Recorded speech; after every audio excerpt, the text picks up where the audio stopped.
was at the first floor at Hoag Hospital in Orange County in detox, where my wife was giving birth on the fourth floor. Wow. I can just mention how cunning, baffling, and powerful addiction is the love that I have for my kids. But when you're in an active addiction, how that fully hijacks your brain, because you would think that would be enough motivation to want to change. Welcome back to the Running Wine Mom podcast. I'm your host, Samantha, aka the Running Wine Mom. Today's guest is someone many of you probably feel like you already know because you quite literally watched him grow up on television. Jason Wahler first stepped into the spotlight on Laguna Beach and The Hills, two shows that shaped an entire era of reality TV. But behind the headlines, the story didn't end when the cameras stopped rolling. Jason went through a very public battle with addiction, arrests, and the kind of struggling that so many people face privately. Over the years, he's done something that honestly very rare in the entertainment world. He's rebuilt his life. Today, he's a husband, a father, an advocate for recovery, and someone who spends his time helping others find their way out of addiction through his work with recovery organizations and community programs. So today we're talking about what it was really like growing up in front of the cameras, how fame can shape identity in ways you didn't expect, and what fatherhood looks like after you've lived through all of that. So without further ado, welcome, Jason. I'm really glad you're here. Thank you so much. I'm grateful to be here. Excited to talk about whatever we want to go to today. Yes. And I was thinking about before I hopped on, I'm like 18-year-old me would literally never believe that I was talking with you because I loved Laguna Beach and the Hills when I was younger. This is a really cool moment to just talk about all of the things with that. No, looking forward to it. It's crazy. I mean, thinking about that too. I mean, just because we're right around the 20-year mark is crazy. I mean, it's definitely does not feel like 20 years ago, but looking back, it obviously is. Yeah. And so before we get into that, we start each episode normally with our wine, but we are going to do your drink, non-alcoholic drink, our wine complaint and win of the week segment. This is where we share our favorite drink, vent about something that's been bothering us, and celebrate our recent victory. So grab a glass, take a deep breath, and let's get started. So Jason, what's your non-alcoholic drink of the week? God, my non-alcoholic drink. I mean, I'm a big fan of water. That's something that I Cheers. and yep, there we go. I mean, if I'm wanting to spice it up, I'll pull out a Topo Chico, or I'll some type of sparkling water. But I'm pretty basic. I like Diet Cokes. I know they're not that good for you. Unsweet tea is another thing that I go to, and I definitely consume a ton of coffee. I know you asked for one, but I gave you 4. That's okay. I can't live without coffee and parenthood. So what's your complaint wine of the week? Oh my gosh. I'm in a pretty, like right now, I'm in a pretty good place. We just got back from spring break. We were down at the beach, so I was able to really kind of disconnect and be able to spend quality time with my kids and my wife. But if I would say it honestly probably be the lack of sleep last night. We had a tornado storm, or like a tornado warning here in Tennessee. So went to bed really early at like 9 o'clock. But that didn't last long. 10:30, the sirens started going off for a tornado. So we had to get the kids and go down to the basement. Kind of one of those things. It only lasted for about 30 minutes. Obviously, everything's okay. Trying to get back to bed. I didn't get back to sleep until like 1, which brutal. So today was I was probably my biggest was, and that's how it always is. It's usually lack of sleep. Yeah. I prioritize my sleep at a very high level.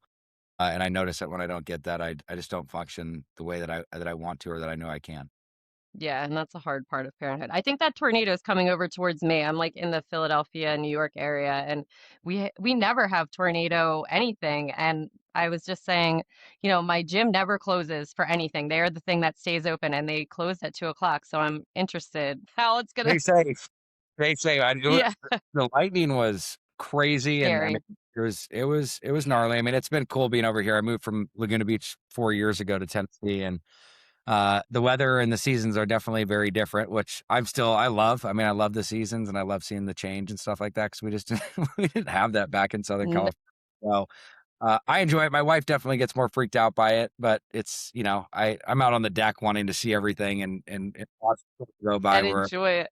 I'm getting yelled at by the wife. But well, stay safe. Hopefully everything's okay. Thank you. I think it will be. It's just like a weird, like this never happens in our area. So I don't know. I guess we'll see. So what's your win of the week?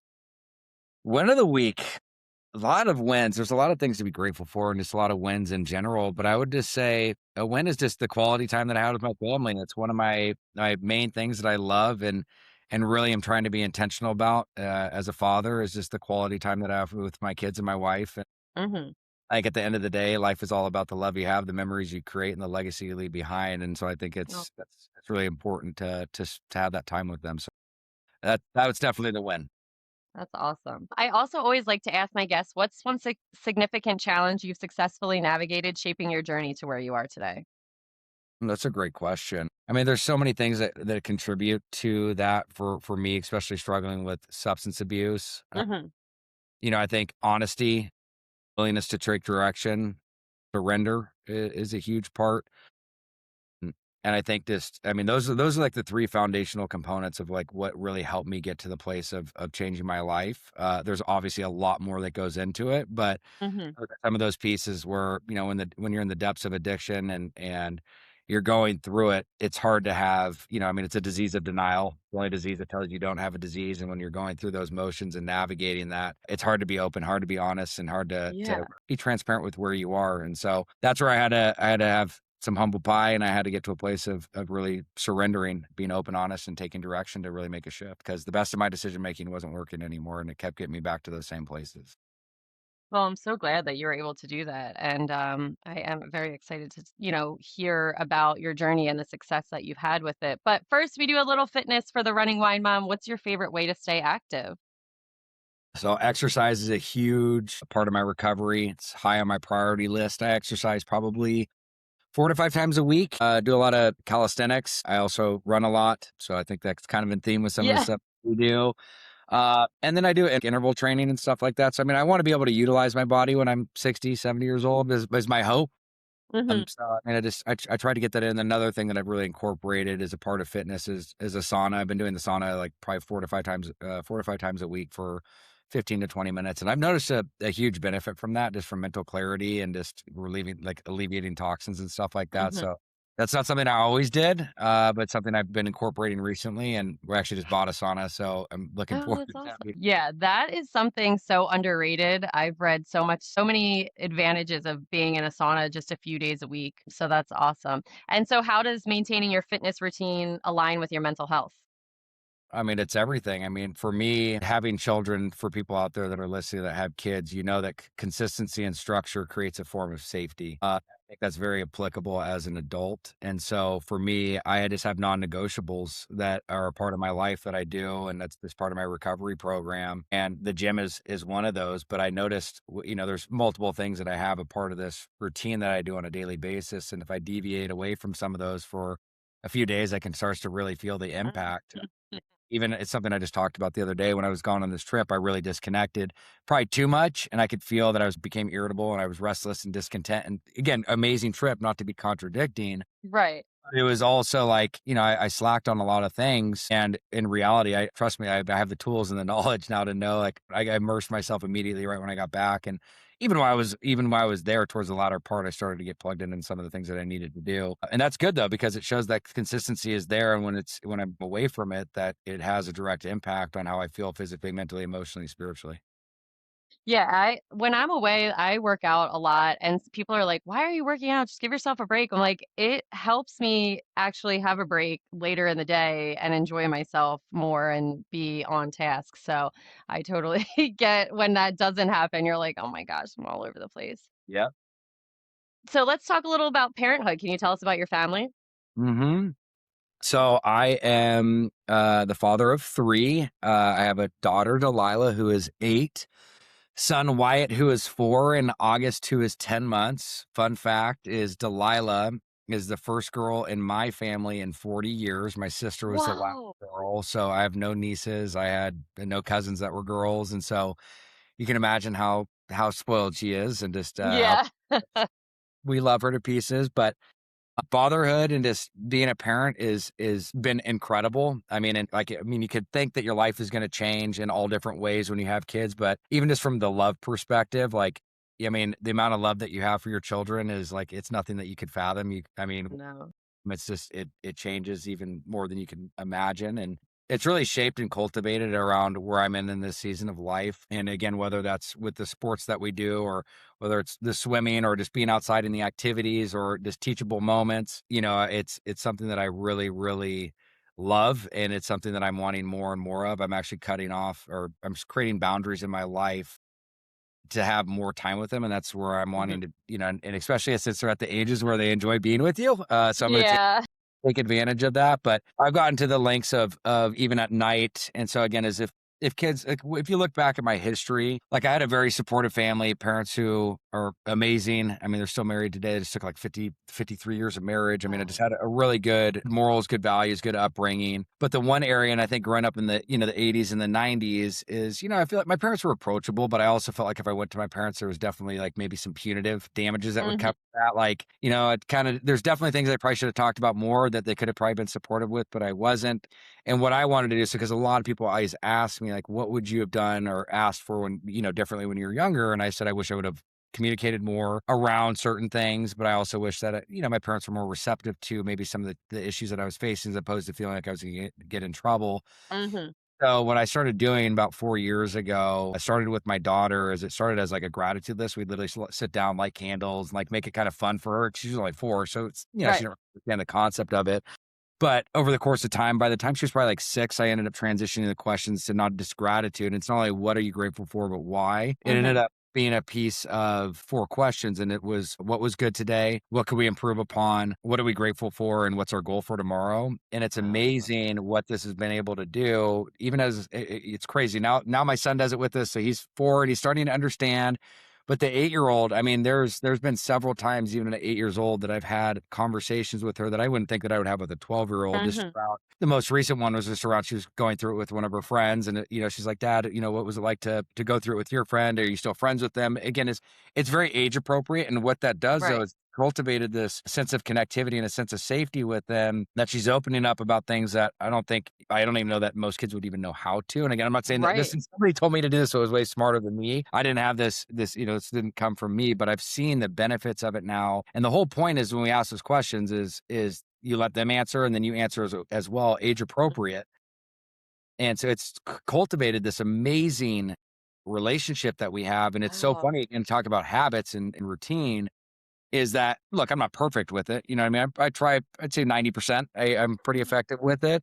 But we've done it enough now and for so long that the kids will actually be like, oh, we didn't do our questions. And so that's just part of our routine, but it's also time to like disconnect at the end of the day, reflect. And that's part of what I did for my recovery, but I've incorporated it now with my kids. And so my wife participates a few times out of the week, and the baby obviously is doing his own thing, but it's been really cool, like, those little, like, moments where you can see the growth, and, again, ultimately, though, the whole reason I wanted to do this was obviously, this time now is very special, but as they get older is when my daughter's 11, 12, 13, son's the same age, that they're gonna have this place that they can come to and communicate with me about Right. anything. And Yeah. a lot of that came from is because for parents out there that don't know this, a lot of my background is with an addiction. I mean, the average age of first time use in the United States is 11 and a half years old. And so Yeah. if that's the average age, I mean, kids are being exposed to this at 7, 8, 9. And so again, is I want to be able to have that community and that sense of safety with my kids that they can come to, because those are just things that I wish I had when I was younger Yeah. that could be more important to them. So that's something that's love having a family. It's been Wow. incredible. I love that. I'm gonna do that. My daughter is 5 and my son is 3.5, and I feel like that I am totally gonna pick that habit up, so thank you for that. It's and even the, like, what could you do better or, what didn't go right is so important because I think, like, for me growing up, I thought failure was such a bad thing. And if, like, kind of similar to, like, if you messed up, there was bigger consequences as opposed to, like, failure is normal and it's a part of life. And it's important to talk about it. So your kids are definitely on the right track for that. What do you think you were least prepared for in parenthood? All of it. Look, I think I don't know. I've been in a place of, I mean, having kids. It's interesting. I mean, there's a whole story that happened in the very early stages of our daughter. I was still, I had years of sobriety, relapsed, and I mean, a part of my story, I'm very open around this. Is right before my daughter was born, literally, when my wife was giving birth, I was at the first floor at Hoag Hospital in Orange County in detox, where my wife was giving birth on the fourth floor. And Wow. so it was a very trying time. And again, there's, like I said, happy to talk about it, but there's a whole story that was there. I can just mention that, how cunning, baffling, and powerful addiction is the love that I have for my kids. But when you're in an active addiction, how that fully hijacks your brain, because you would think that would be enough motivation to want to change, having a Right. having a kid, and I didn't act for the rest of the disease. I didn't get stabilized, and just a few months later, or not even a few months, like a few days later after the birth, was back at it again until I ended up having to go back into treatment and do the whole process. But so after dealing with all of that and going through that process, I'd say, I think every part of being a parent is a journey. I mean, yeah, I don't think there's really a manual for this. You can obviously get some insight, guidance, and direction, but every single kid that's born is going to be unique to themselves and be different. It's also Hmm. important to the environment that they're grown up in. And I mean, there's definitely the trials and tribulations, but I think it's the way that we look at it and the way that we, I mean, every age is interesting. Now, kind of going through it, look, my kids are still young, but Yeah. 4 and 10 months, I mean, I'm literally at a place where the 8-year-old is she's literally like a babysitter. I mean, she's like help with us. I mean, she's Yeah. and then we got the 4-year-old who's the middle child, and he's the sweetest kid in the world, but he definitely is, has his moments. And then Yeah. the baby where we're still changing diapers, and we're seeing him. He's actually like the funniest kid. We call him Smiley. He's just like the happiest Oh, baby ever. So just all these different stages. It's just, and I think that's how it is for the remainder of our life that we're here. forever. Always going to be stages, and I don't think you can overly prepare for the, for these types of things. And I think it's funny when you talk to people, it's like, "Oh, I want to have this or I want to have that in order." I'm like, I think it's good to be stable and be in a place that you have a solid foundation. You know what I mean? Right. But I don't think that there was things that I could have overly prepared for. I mean, it's the typical stuff, the lack of sleep and things like that. But my wife is a legend. I mean, she literally sleep trained our kids.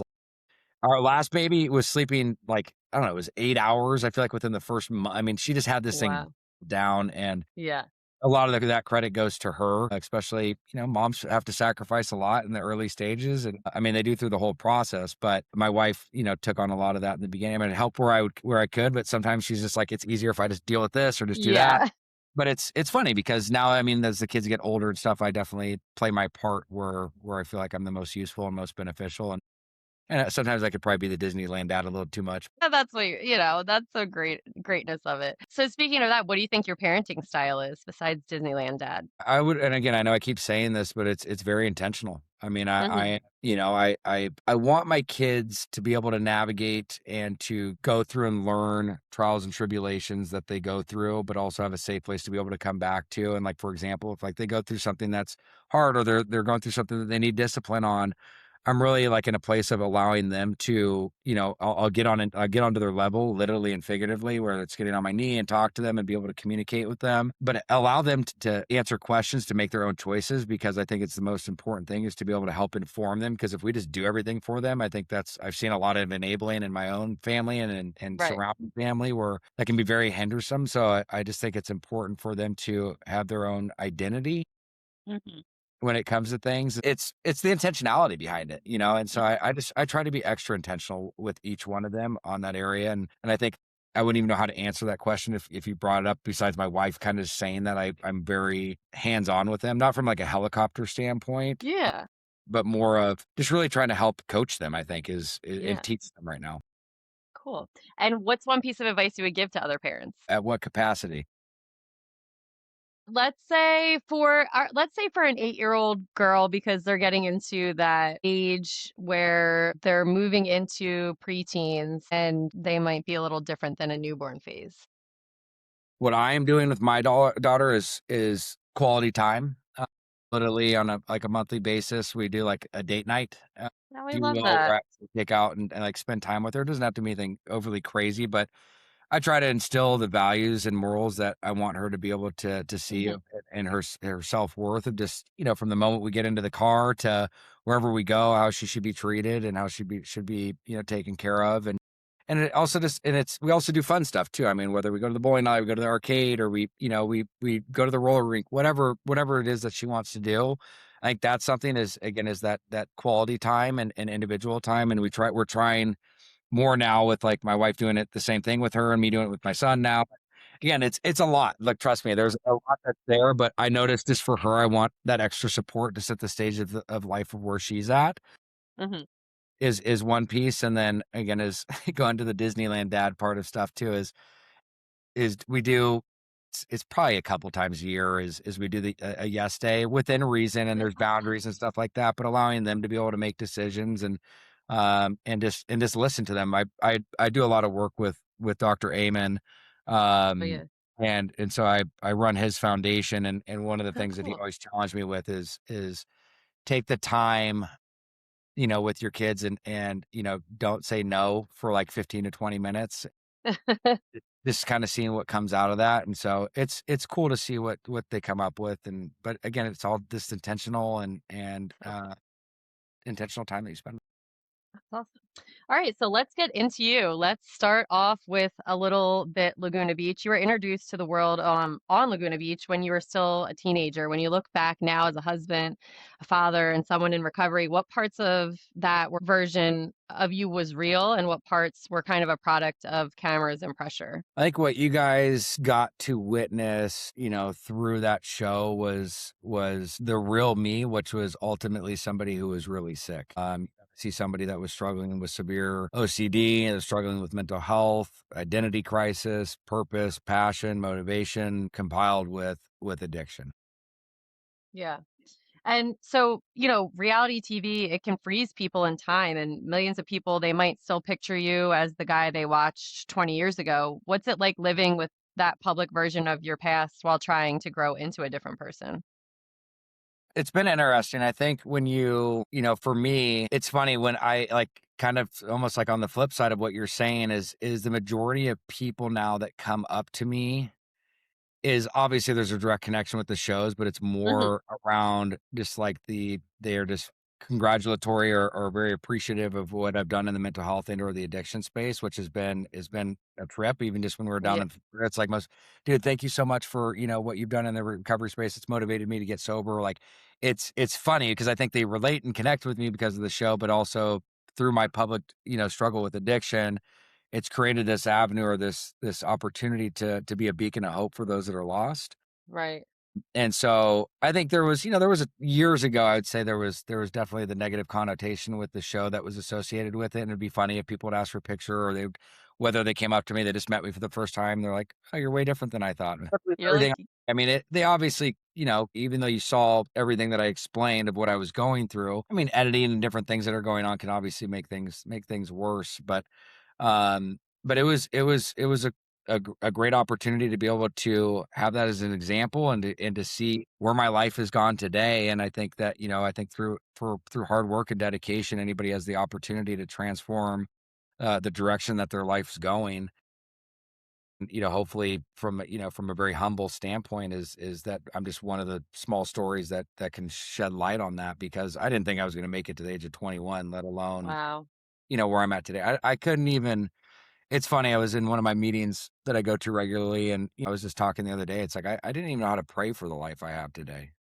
Ugh, It's just it's gosh. pretty and it's also funny timing, I mean, just where I'm at right now too is I literally feel like I'm in probably one of the best places I've ever been in my entire life, so, I love that. uh, it's been fun. Yeah. So do Wouldn't you want to do it think that again. yeah, I get it, I get it. Do you think that being on TV, it amplified the struggles you were already having, or did it create new ones? Do you think Yeah, no, that's a really good question. I mean, look, the shows didn't cause the addiction issues. Mhm, I mean, there's pre-genetic disposition within my family. Half my family struggles with addiction. mhm, It just added fuel to the fire. And, it's you take somebody that's very impressionable. Again, I always said at that age I kind of had an overinflated ego with an underestimated sense of self-worth. And so basically what the show did is, yes, it elevated the addiction issues, but it also mitigated the things that I really needed to focus on. So it was really kind of suppressed a lot of the areas that I should have taken time to focus on and those underlying issues. Because I mean, I had parents who were very supportive. I mean, prior to the show starting, I was literally in Utah at a like a wilderness program, I guess you would call it. And then I ended up going to right, board school. I mean, I was already going through struggles then, but okay. have an out when I came back, and again, I was able to manipulate my parents into, things are different. I'm fine now, and obviously that was not the case. So, yeah. Did anyone in your family who was, like, watching you on the show speak up more and say, like, "This is here on film, we see where you're kinda declining," or did I mean, there was a lot of people that brought up concern and issue, but it also by the time the show came out and there was already this amount of success or yeah, access to stuff and things like that, it was kind of like people, most parents still have financial restraint on their kids at 18 years old, whether they're in college and things like that. Look, I mean, my parents were helping me here and there, but also there was, we had all sorts of this type of income coming in that was not typical for an Right. 8. I mean, we were literally paid to party and travel the world. I mean, that was Oh what my our gosh. gig was. And so, I mean, they did everything that they possibly could, but it was kind of like I was in a place too where I was super hard headed and also like you can kind Mhm. of get on with what I'm doing, or you could step aside. And again, it was just not a good place to be. But I think everybody tried the best that they could. And, obviously, like I stated in the beginning, I mean, the best of my decision making kept getting me back to those places where, Right. I ended up in 12 or 13 different treatment centers. I mean, I was arrested multiple times. And I always like to say, I like to learn the hard way because I mean, look at like, even for myself, there was a point in I think it was like late teens, early 20s, where I was literally, I mean, I was arrested 4 times in 6 months in 4 different states. And Wow. you think like, hey, look, like, obviously, like, you probably have a problem. It's like, no, Yeah. everybody in their early 20s.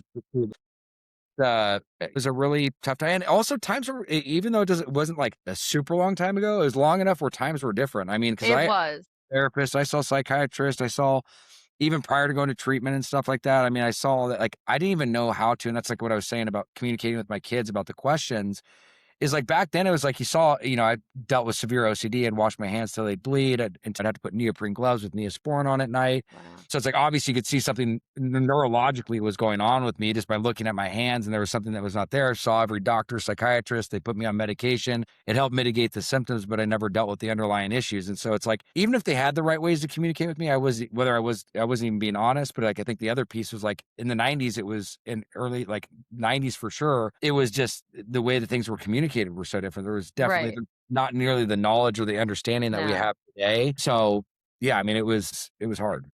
Yeah. So what was the specific moment when you realized like this path is going to destroy me if I don't change? And really, you said you went in and out of rehabs, but like what was that kind of Yeah. So I mean, decision? again, for me, I call it my moment of clarity. I mean, Mhm. like I alluded to multiple times, I had a very amazing family dynamic. My addiction not only took me to contemplation, but attempting suicide. I mean, it took me out to the deepest, darkest past. And it's crazy when you think that you have everything that the world says is amazing, whether it's, fame, notoriety, success, whatever it may be. And in the most isolated, depressed state of life, it's a very dark place to be. But there was this moment, like I said, so my moment of clarity was when I was with my mom and dad yet again. We're in a therapy office, and I've never seen my dad break down besides, when his mother had passed, and he's like the patriarch of our family. And Mhm. I just looked across from him, and he basically just, as he had a tear coming down his face, he's just like, "Mom and I don't know what to do anymore. Obviously our marriage is struggling. The family's at a complete loss. And, ultimately we're lying here like two planks of wood, just waiting for the phone call that you're dead. Like they're Ugh. waiting for that phone call. And for whatever reason, there was like a light that came on, you know what I mean? I was like, wow, it hit me really, really hard. And I didn't have enough motivation to do it for myself, but I had enough motivation to do it for them, which is very different. When most people's recovery stories, you have to hear like, oh, that person, they have to want to do it for themselves. Right. Wasn't the case for me because I had nothing left to give. And thanks to the dynamic that I had with my family, specifically my parents, I had motivation to go back to treatment yet again and really kind of look at this a different perspective. And that was July 23rd, 2010. Okay. That is when things really, really made that shift. But that was the moment of clarity. I mean, I'll never forget that moment. And then you talked about a little earlier how when your wife was giving birth, you were in a detox a couple floors away. How can you talk about that and when you're looking back on that moment, what do you feel? So after again got sober for 4 or 5 years, Mhm. again, I ended up relapsing because going back to routine and different things like that, I always say what's predictable is preventable. Because I look back at what I did, I could see where I fell off, and I could see Mhm. everything that I had done to get to that 4.5, 5 years of sobriety, I'd stopped doing. Right. And so I ended up relapsing and going down that path. And again, was out for on and off for 3 years, which was brutal, absolutely Mhm. brutal. And I think it's important for people to understand too, like to summarize my addiction, drinking and use was fun at first. It became a lifestyle and then it became a way of survival. So when I went back out and was relapsing and stuff, it was all the fun was gone. It was just, Right.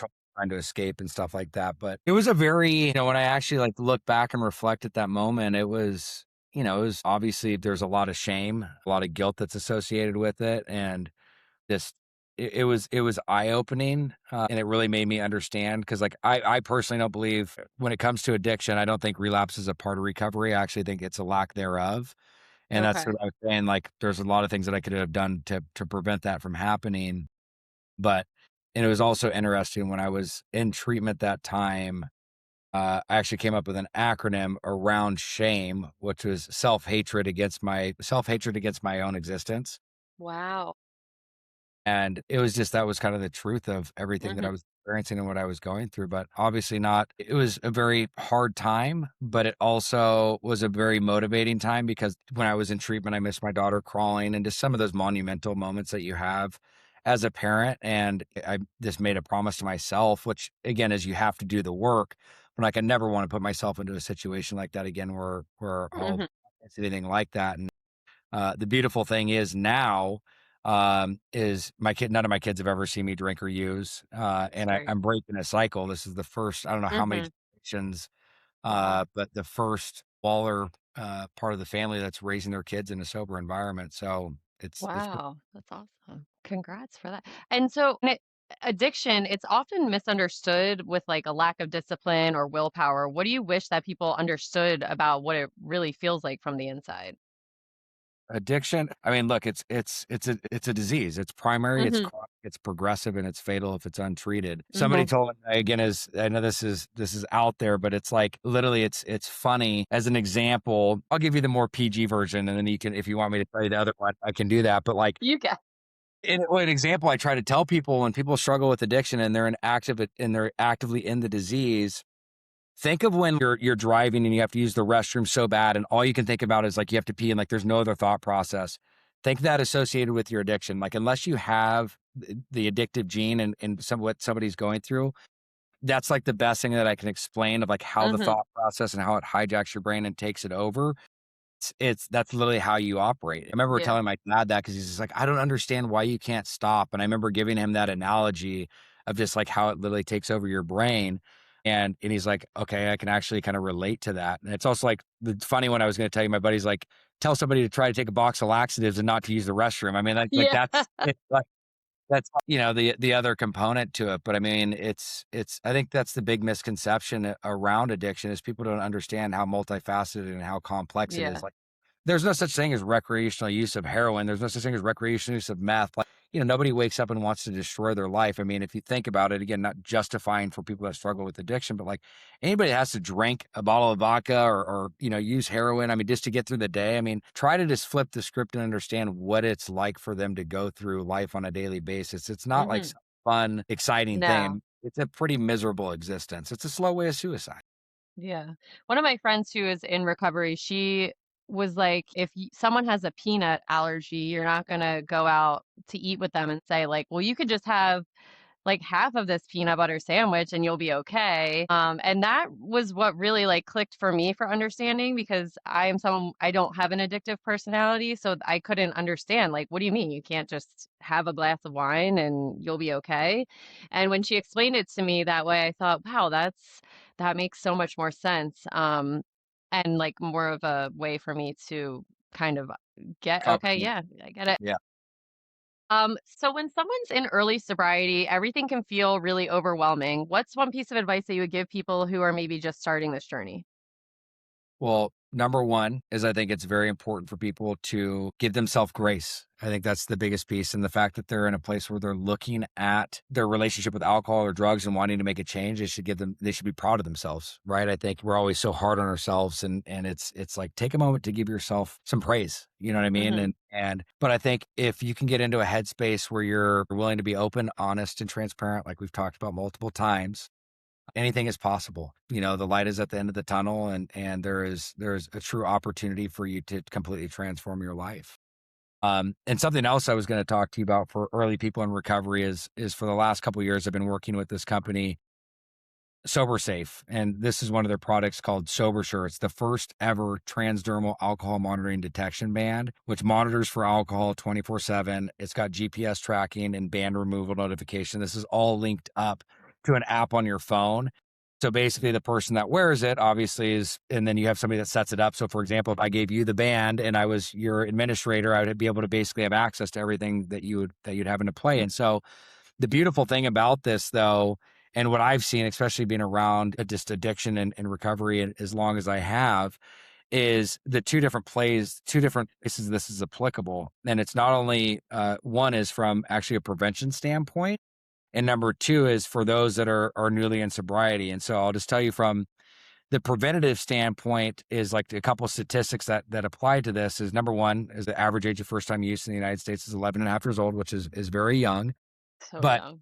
the other piece to this is people do not drink or use by the age of 21. They have a 90% chance of never struggling with addiction. It doesn't matter what their pre-genetic disposition is. So I think we could do a much better job as parents and with kids to be able to incorporate this in. I mean, how many people have App 360? How many people have Apple tags on their kids?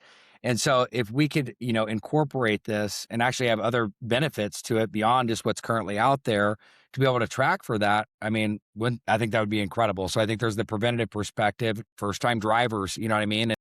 And I can tell you this much, when my daughter turns 11 or 12, whether she wants to go to a football game with her friends or be out at a certain time, it's like, yeah, it's fine. You're going to be putting this band on.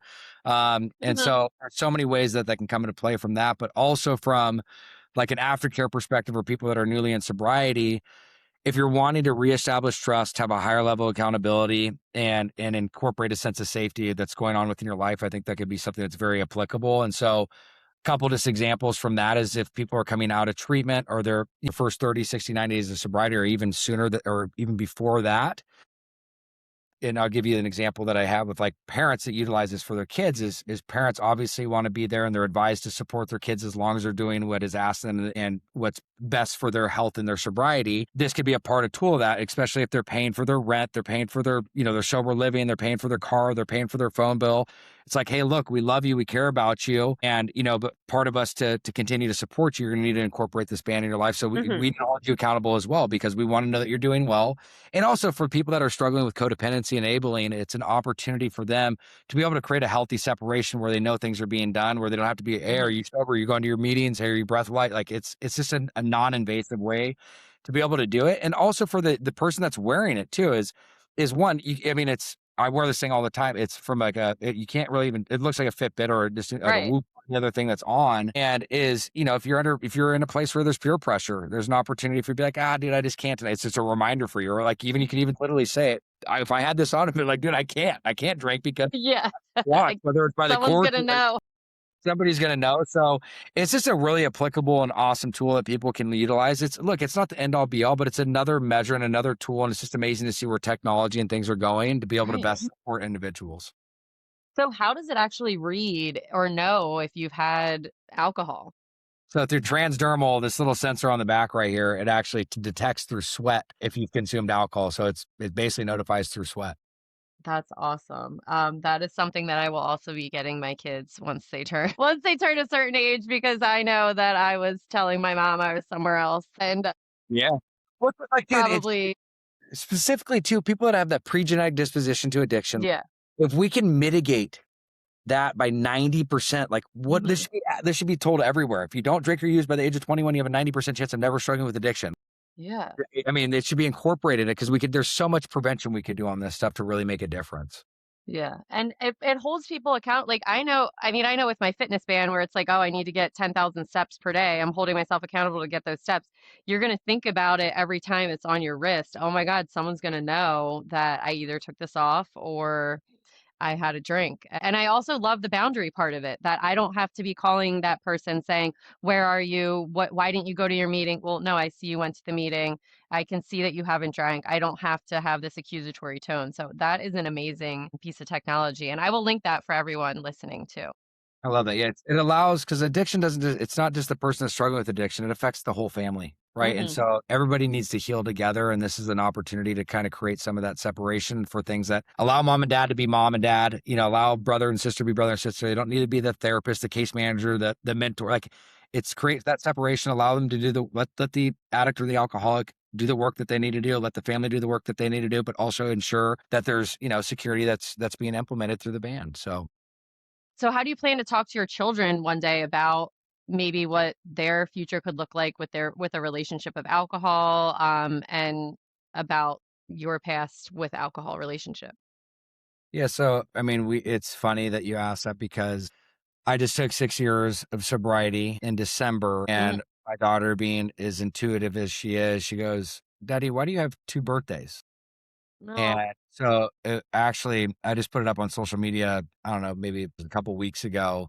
My wife actually caught the conversation of that, and so basically I took that as an opportunity to be able to explain to her at a very age appropriate level of why I have 2 birthdays, and basically talk about the allergy that I have from alcohol, and what it does to our family, and just kind of the Mhm. history that's around it. And I mean, she went to the point of making me a card, and just telling me how proud she is of me. And she notices it though. I mean, because I think it's important. I mean, you technically are introducing your relationship with alcohol, whether you talk to them or not, when they physically see that. And my daughter's just Yeah.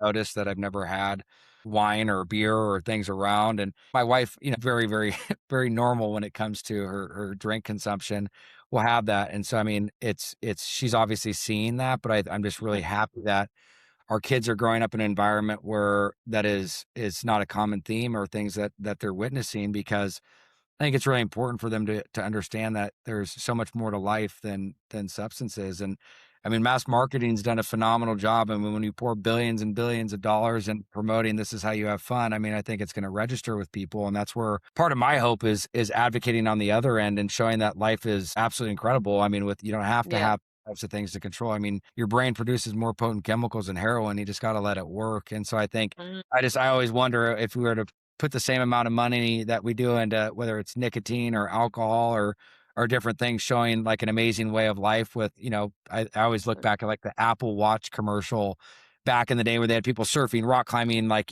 and doing all these outdoor activities, or whatever it may be. But if you were to promote and have that as kind of like the way of life, like what life would look like, because obviously we have such a disconnected society. I mean, and addiction alone, it's the leading cause of death in America for 50-year-old individuals Right. younger. And so it's alarming when you look at it. And it's like this last weekend was the St. Patrick's Day celebration. And I was even like the majority of people are celebrating St. Patrick's Day at a venue that has alcohol as like the main seller. And I was just thinking, like, what if they had parties that there was no alcohol there? Like, that would be really fun. I would go to those, even though I do like to, drink a beer. And I had green beer this weekend. But like, if I was at a place that had green something else, I would have that too. But it just, there's the options aren't really out there. Like, Yeah, they're not. And I think it's so funny as you're saying that. I used to use St. Patty's Day, 4th of July. I mean, any of those holidays is like, New Year's Eve, just total opportunities to get ripped. And it's so Mhm. fun. I didn't even know that St. Patrick's Day happened. I'm like, if I look, yeah, back in the Well, day, I'm like, tomorrow is, but oh, it's tomorrow. Okay. tomorrow is, but this weekend was last weekend was the celebration. I feel like they celebrate before, yeah, Still, didn't even, I mean, whether it's tomorrow, or if was last week, I mean, that's just how out of disconnected it. those holidays, which again is to each his own. I mean, but for me, it's just funny that you say that, because I mean, those were like the amp up reasons to go get this. It's not anymore. And so, but no, I mean, look, the society is changing when it comes Mhm. to their perception. I mean, there's so many more people are, whether it's not even people that struggle with addiction or alcoholism. I mean, I know a lot of my friends that don't have addiction or alcoholism, and they're just stopping drinking just from the health Right. benefit. Yeah. And so it's just, I think we're in this unique cultural shift. There was a study that came out. I mean, don't quote me on exactly this, but I remember seeing it was around just the consumption of the sale of alcohol, especially with the younger demographic, is down Mhm. astronomically. So Yeah. I there's a shift happening. yeah, there's like a TikTok trend where it's like 20-year-olds today, instead of making like a smoothie and doing like a whole face routine, and then it's like 20-year-old me and it's like doing like a keg stand and like funneling a beer. You know, I mean, I think it is changing, so that's a good thing. How did you know you wanted to get into the mental health space after your recovery and help people? I mean, look, I think your greatest deficits can become your greatest assets. Mhm. I mean, I never thought in my wildest dreams, I'd be doing what I'm doing today. I mean, that just wasn't an option. I mean, especially, I mean, growing up, I never had aspirations of wanting to be Yeah. an advocate for mental health or addiction. But I think really diving into my relationship with God and just kind of, living through the things that I lived through and the experiences that I had, I just really believed that there was an opportunity to create, cultivate a testament. And it's funny though, because of going back to just being open, willing, and in a place of taking direction, a lot of this stuff just kind of like naturally unfolded. It wasn't something that I'm like, okay, I'm sober, I want to go and be in the recovery space. It was more of just kind of going down this line. When I first got sober, I had some amazing mentors who kind of took me under their wing. And then I started writing for the Huffington Post. I started doing this blog thing for substance abuse. And then I was on the board for the Los Angeles Mission, which is one of the larger nonprofits in LA that really helped with like homelessness and veterans and different things like that. And so it just kind of, everything started to domino. And I just was like, I'm really like, I'm getting a lot of self-worth from this stuff. Also, through this journey is like the most beautiful thing about sobriety is that I got to know myself, right? And so Hmm. once I got back to the core values, because addiction robbed everything from me, but once I started to see the areas that I was wanting to get back into, it was like, oh my gosh, because like the person you saw on television did not accurately portray the way that I truly was, when I was 12 or 13 years old. Like, yeah, Yeah. that makes sense where it's like, Yeah. a loving, kind, caring, compassionate, Hmm. outgoing type of guy, but I was just really lost during that time. And so I think that light that was taken away from me, at a young age started to come back and like there's nothing greater than giving back and not looking for anything in return. And when you see people's lives change and transform, it's like it's pretty incredible. You know what I mean? I Yeah. can't tell you how many people I've worked with, and I'm like, man, do you like the scene where they're at? And just I'm talking Hmm. about whether it be 6 months, a year, 2 years, 5 years down the road, where they're at in life. I mean, it's absolutely incredible. I mean, a person that could, there's been several people that I've worked with years ago that actually have more sobriety time than I do now. And I help them Oh, in wow. that Yeah. first stage where, they ended up getting sober. And I mean, they literally were failing out of college and now they're doctors, So or cool. psychologists. And it's just like, it's just so cool. I mean, and to see these people's lives completely transform and turn around, it's awesome. That's There's no awesome. and I'd say the best gift of sobriety for me is obviously besides the life that's been cultivated and what I have today is I mean, also, I mean, eight of my family members are now sober. And so I think Wow. that's like, it's just, it's funny. And I'm the youngest. So it's like to see Eh. kind of all how this is panned out. It's been a true blessing. That's really cool. All right. Well, you've given us so much great information. I know people who are listening are going to take so much from this. So, if someone listening right now feels stuck in addiction, shame, or a version of themselves they're desperate to outgrow, what would you want them to hear from someone who's actually made it to the other side? Number one is you're not alone, but you're worth it, and that there's hope. I think those are the kind of like the biggest pieces is there's a lot of people that are going through this, but the beauty of this is if you are going through it, you can make this the last day that you ever feel like this just by simply reaching out and asking for help. I think that's the biggest piece of hope it can ever provide is especially when people are in these key pivotal decision making moments in their life. It's like how awesome would it be to have this be the last day that I ever feel like this? And it can be, you know what I mean? And so I would say hold on to that and just be open, be vulnerable and ask for help. Awesome. Well, I think that's a great place to end it. So that's going to bring us to the end of another episode of The Running Wine Mom. I think one of the powerful things about your story is that a lot of people watch the messy chapters play out in real time, but they don't always see what comes after that. The rebuilding, the growth, the family, the work you're doing to help others get sober, which is amazing. And I think that's an important reminder that people are not defined by their worst season. So thank you for being so open and honest about that. I know people really appreciate it. Thank you so much for having me, Samantha. I appreciate it.